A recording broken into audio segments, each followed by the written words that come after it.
Romeo Beckham, 20, is so in love. The son of David, 47, and Victoria Beckham, 48, was in a relationship with Mia Regan for 3 years.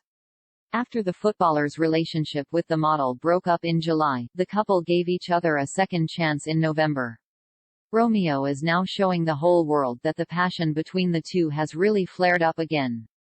On Instagram, the hottie has now posted an amorous snapshot with the blonde in an elevator. The couple is wrapped in thick coats. While he lovingly puts his arms around her and kisses her face, she snaps the selfie of the two. The 20-year-old commented on the picture with the 2 words, "best feeling," and added a heart emoji. The lovers recently shared magical moments of their snowball fight via Instagram. After the 20-year-old lathered his partner, she took revenge with a snowball in his face. The fun brought some mutual laughter.